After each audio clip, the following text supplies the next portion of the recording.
নদীর স্রোতস্বিনী চিত্রা নদীর পাড়ে গড়ে উঠেছিল নড়াইল শহর, আর নদীর তীরে গড়ে উঠেছিল বেশ কয়েকটি বাজার, হাট, বন্দর।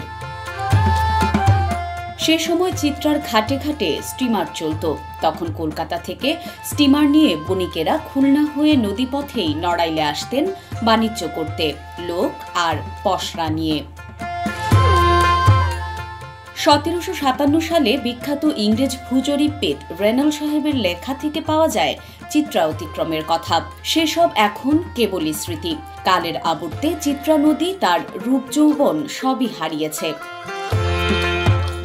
তবে তার জন্য যতটা প্রাকৃতিক কারণ দায়ী, তার চেয়ে মানুষের তৈরি কারণ অনেক বেশি দায়ী বলে মনে করেন নদীপ্রেমিক মানুষেরা।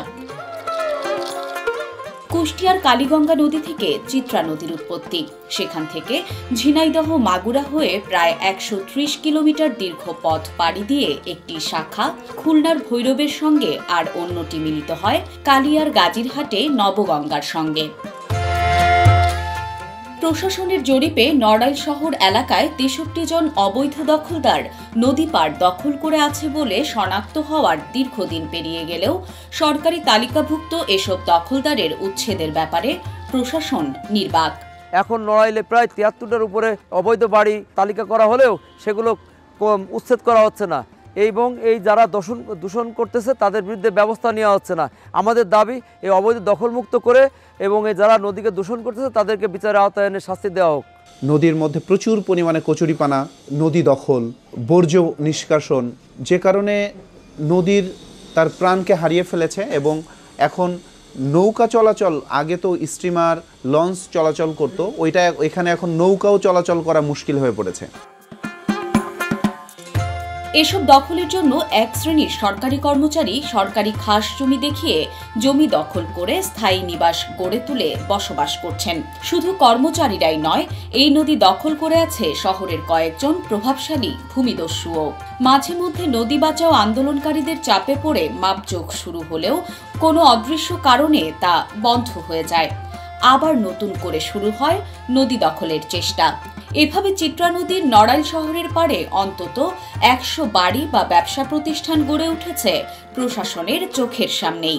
এছাড়া নদী পাড়ের অসংখ্য বাড়ির পয়ঃনিষ্কাশনের পাইপ দেয়া হয়েছে নদীর ভেতরে। এলাকাবাসীর চাপের পরেও এ ব্যাপারে নীরব প্রশাসন।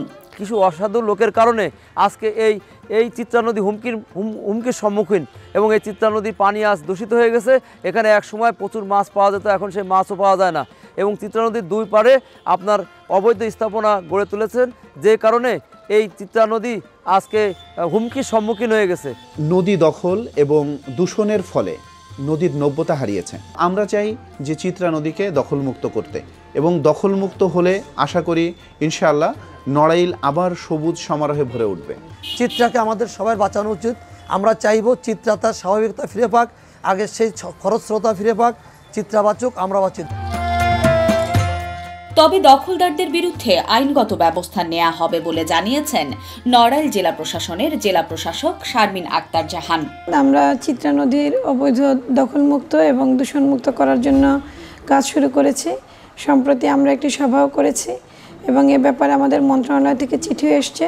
তো এ বিষয়ে আমরা অবৈধ দখলমুক্ত করার জন্য আমরা আমাদের অতিরিক্ত জেলা প্রশাসক রাজস্বকে আহ্বায়ক করে একটি সাব কমিটি গঠন করে দিয়েছি। তারা অবৈধ দখলদার শনাক্ত করবে।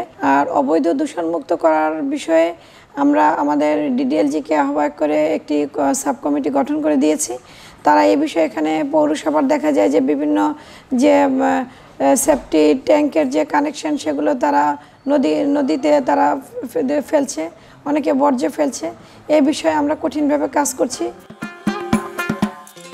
ভূমিদস্যু ও দখলদারদের হাত থেকে চিত্রা নদীকে বাঁচানোর জন্য প্রশাসন দ্রুত দৃশ্যমান পদক্ষেপ গ্রহণ করবেন, এমনটাই প্রত্যাশা নড়াইলের চিত্রা পাড়ের মানুষের।